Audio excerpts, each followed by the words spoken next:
and welcome to my channel In Search of Wonder. My name is Anne. I'm so glad you're here, and today I am doing the reader profile tag.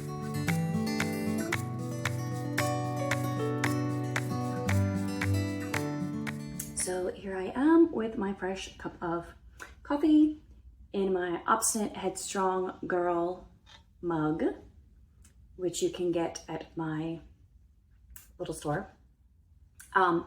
I was tagged by Jen at Jen's Reading Life to do the reader profile tag about a month and a half or two ago. And so I am finally getting around to it. And I'm doing this totally off the cuff. Usually I try to prepare my answers ahead of time. I haven't really done that. So here goes nothing. Question number one. This is a really good question that could have an extremely lengthy answer. That is, what for you makes a good book? And I actually did a whole video about this, deep thoughts, so I'll link to that here up in the corner.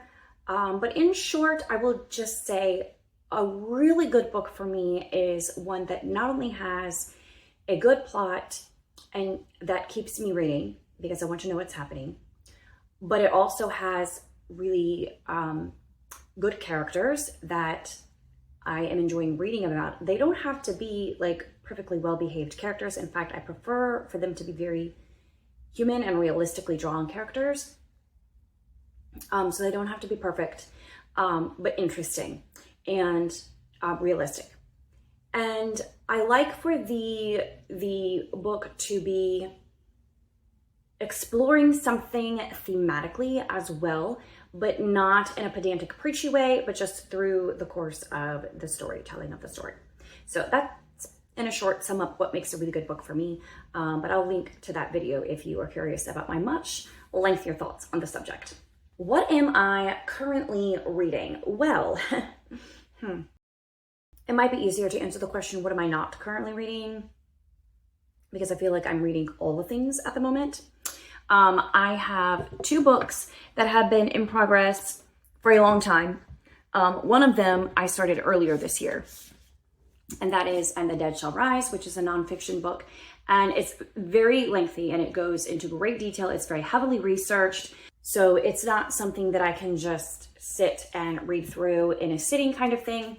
So I'm just reading it when I'm in the mood to dig more into the story and read another chapter or two. So it's taking me a long time to work through it, but that's fine. It's kind of like a back burner sort of book that's I keep going and I'm interested in, and we'll finish it at some point this year. But and then this one I started in April, but April. I believe April. But I think I've just read it before, and there were so many other things that I was wanting to read that I didn't ever devote a great deal of time to reading this one in one sitting. So I am a little more than halfway through and enjoying it. I love this book. I love Les Miserables, but it's not, I have read it before. I've read it a couple times. I'm very familiar with the story. So it's not like I'm anxiously trying to figure out what's happening next. I just am enjoying it and kind of immersing myself in it and dipping into it several times a week. And then I am almost finished with this Children of the Stars buddy read. I believe the schedule we're reading, I'm slated to finish it. I should be finished with it by the time this video goes live, actually, or close to being done with it. Children of the Stars by Mario Escobar, and I am enjoying it for the most part, but it's not my favorite World War II novel, I don't think, but I'll have full thoughts on that when I'm actually finished reading it. And then just today, I started for devotions this book, One Day at a Time by Kyle Eilman, which is a 60-day challenge to see, serve, and celebrate the people around you. So this is my summer devotional that I am reading. And I realized as I was flipping through it that it doesn't have, I'm used to a devotional that starts with a scripture passage and then kind of talks about that scripture passage. I think each devotion has a scripture passage in mind that it refers to and references, and it's very biblical, but it's not necessarily Bible-centric. So, and this being the summer, I like to spend some time in the summer because I have more time to do a little bit more Bible study and not just devotional reading. So I added to my morning devotions This book, Kay Arthur, How to Study Your Bible, which I've had on my shelf for a long time. I have done Bible studies by Kay Arthur before, but I like her methodology of studying the Bible, and I just want to go through this book and get more experience studying the Bible independently for myself. I did something similar last summer. Our church was going through a video series on studying the Bible, and we studied First Corinthians together. So the first or second Corinthians. In my Sunday school class, we went through one of the Corinthians, and in this class as a church, we went through the other Corinthians. I can't remember which one, but anyways, I really, really enjoyed that. So, but this I'm going to do on my own this summer, and I am going to be working through Ephesians, Philippians, and Colossians, those 3 epistles, using the study method in this book. On my Kindle, I am also reading The Vanishing at Castle Monroe together with Lindsay, and really enjoying that, and 60% of the way through that. And I am also very slowly working through The Heir of Redcliffe by Charlotte M. Young with Miriam Elizabeth Reads. And we are kind of taking that slow and enjoying it as we get through it. Again, with that one, I'm a little more than halfway through. So many things in progress. Most of them, I am halfway through or close to that or past that. But yeah, I usually have 2 or 3 books going at a time, but this is a lot. Question number 3. What's the last book you didn't finish and why? And I may have to go grab my reading journal for this, because I know there were 3 I didn't finish in May, but I can't remember what the last one was. So I need to go get my reading journal. Yes, I remember now. It was Before the Coffee Gets Cold. And I just did not get super far into that book. I don't know, maybe 50 pages or something. The pages are kind of short, like it's a small book. I just was not enjoying that at all. The protagonist, the main character, just seemed extremely childish to me. And yeah, and I wasn't really invested in any of the characters in the story. It was an interesting concept, but I couldn't with the main character. On top of which, the narrative style just seemed very elementary and stilted to me. So I wasn't enjoying it, and I prefer to read books that I'm enjoying. So I gave up on that one. All right, next question. Number 4. What obscure book do you wish other people would read? Well, I did a whole video about this also. I did 2 videos actually. A book of obscure fiction and a book of obscure nonfiction. So, let me think for a second which of those books I would most want people to read, or maybe one that I haven't talked about as much. Give me a second. Okay, I went and I looked up my notes for the fiction video that I did of fiction books you have never read. And I think the book that I'm going to mention today is Wired Love by Ella Cheever Thayer. And that book was such a delightful surprise to me. It was written in the early 20th century and set in the early 20th century, or maybe the late 19th century, during the time of the telegram, when that was a primary means of communication. And it's a love story between 2 telegraph operators, and they fall in love over the telegraph line. And it was such a fun romance, first of all. Secondly, because it was very much a book set in its time. So it was so interesting to get a glimpse into single life at that time, because the 2 characters in the story, obviously, like, they're falling in love, so they're single, but they are independent working people, including the girl in the story. Middle class, average person, average girl in her early 20s, supporting herself by working as a telegraph operator, living in a boarding house. And it's just what I found the most fascinating, besides the fact that I really enjoyed the love story and the characters. It was funny and it was interesting and compelling. It kept me reading. I wish the author had written more, but I don't know that she has any more novels, at least, that are actually available to read. I think she may have written a play. The actual story was interesting, but the setting and the place and the glimpse of life into that time period was just so fascinating to me. And it reminded me so much of my single days, but fast forwarded like 100 some years. And so interesting. I loved it. So I think everybody should read it. It's probably on Project Gutenberg.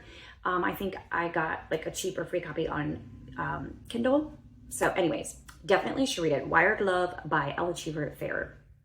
And the next question is, what's the longest book you've ever read?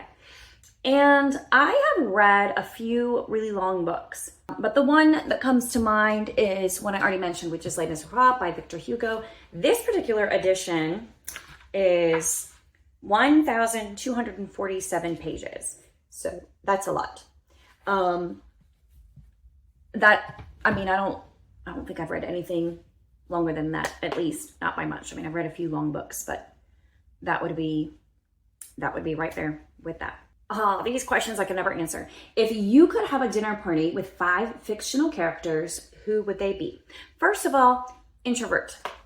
Dinner parties are not my thing unless it's people that I know very well and can interact with on a normal human level. If it's full of people that I don't know, then I am likely to just sit back and observe, unless one of them is extroverted and just does all the talking for me. So I'm gonna need at least 1 or 2 extroverts in this dinner party. So let's see. I answered a similar question for my 500 subscribers video back in May, and I said Anne of Green Gables for those same reasons, because I feel like she would do all of the talking and she would make me feel comfortable, and I wouldn't have to say much, because I feel like when you're with Anne of Green Gables, you don't really get a word in edgewise, according to Marilla anyways. So yeah, Anne of Green Gables is definitely on the list. And you know, she might as well bring Gilbert with her, so that's 2. And then let's see, Anne and Gilbert. Who else?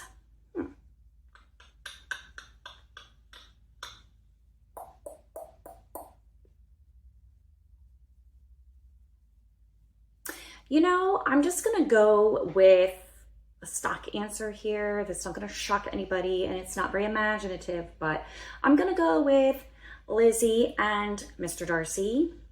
And I feel like they would really, there would be some really interesting conversation between Lizzie and Mr. Darcy and Anne and Gilbert.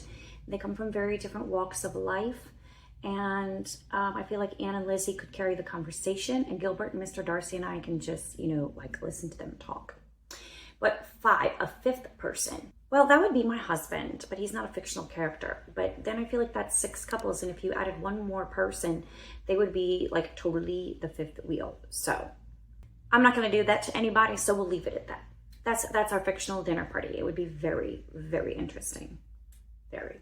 Ooh, and 5 books I'd want if I was stranded on a desert island. Well,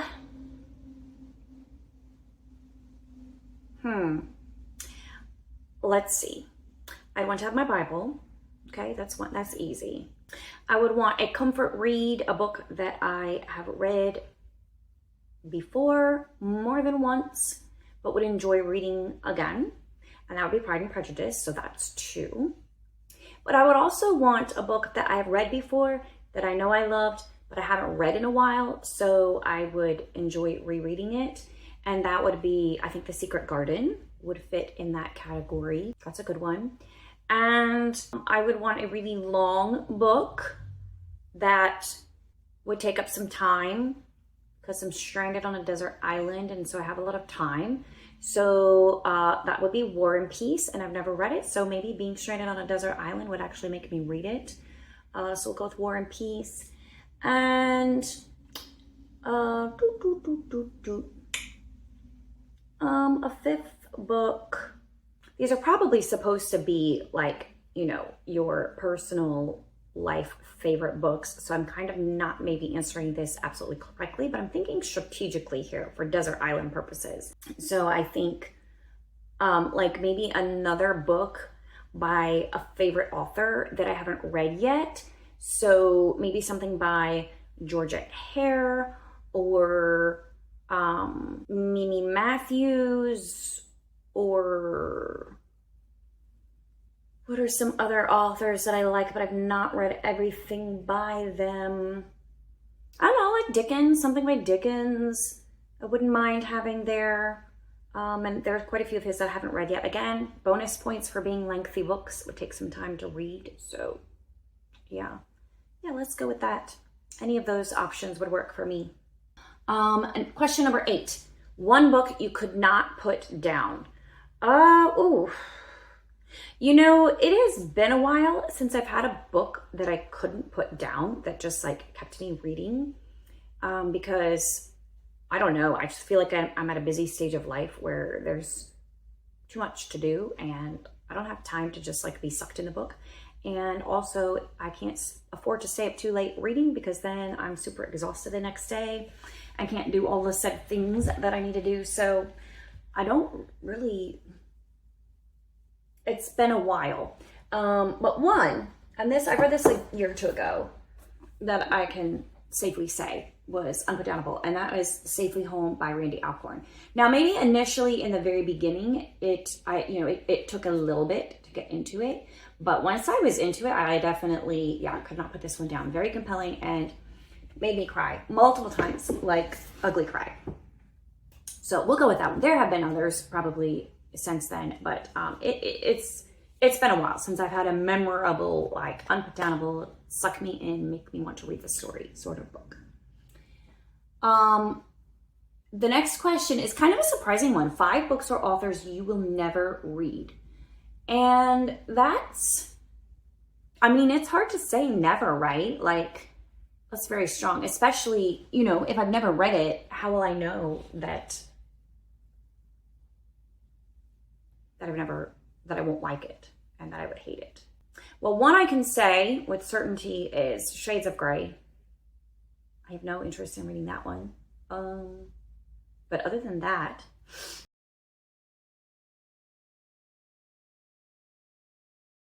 I don't know about never.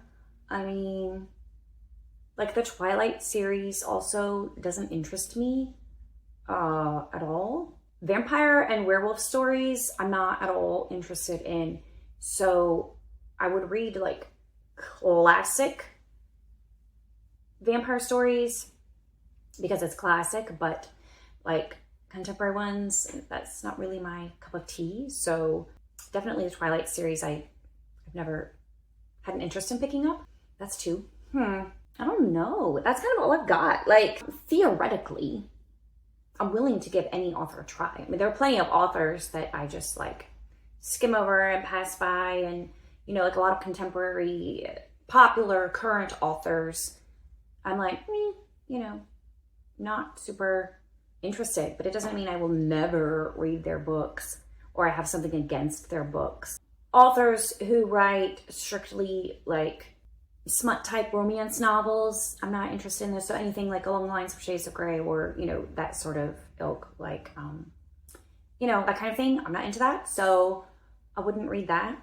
And if I knew that that's what the author was writing, I would not read that. That's all I've got though. I can't really think of any other specific books or authors that I will never read, categorically not going to do that. So that's the best I got.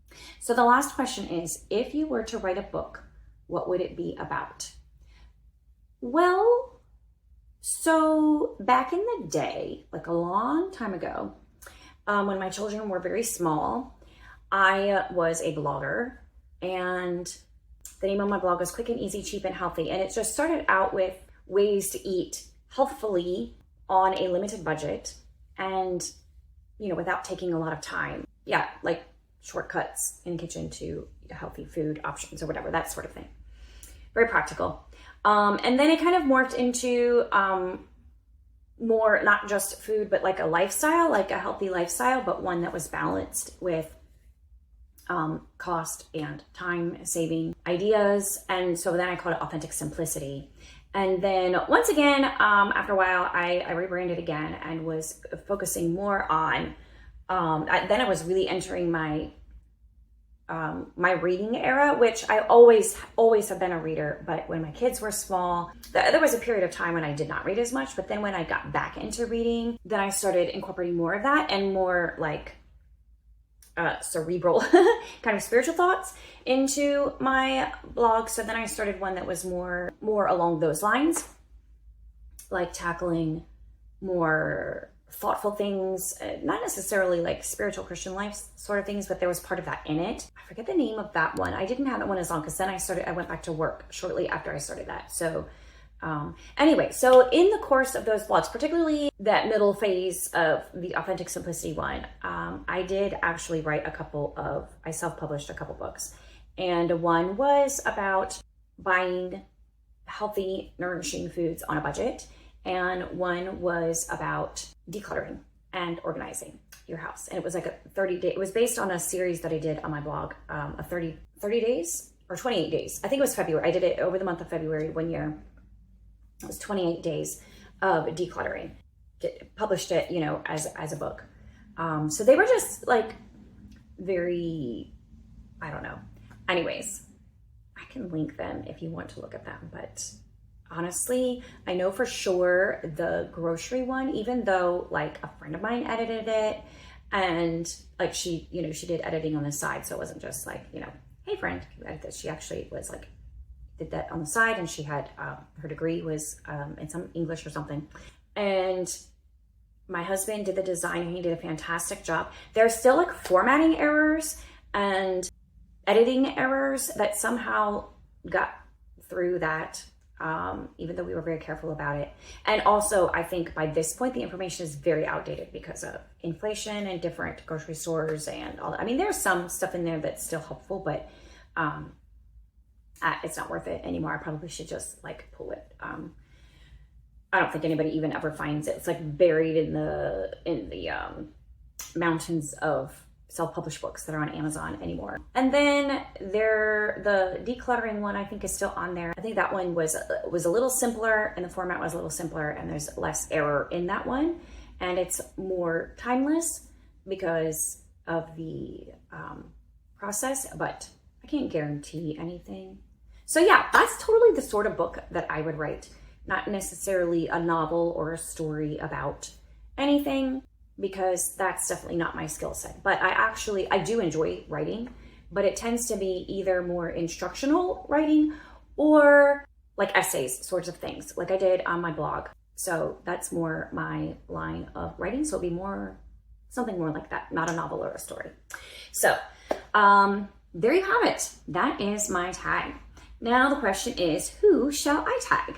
So I'm going to tag, after great deliberation, Tammy at Believe in Yourself and Lucy at the Lucy Chronicles. So tag, girls, you're it. I would love to see your videos if you want to do this tag and learn a little bit more about your reading interests and your reading profile. And I will see you all next time. Bye.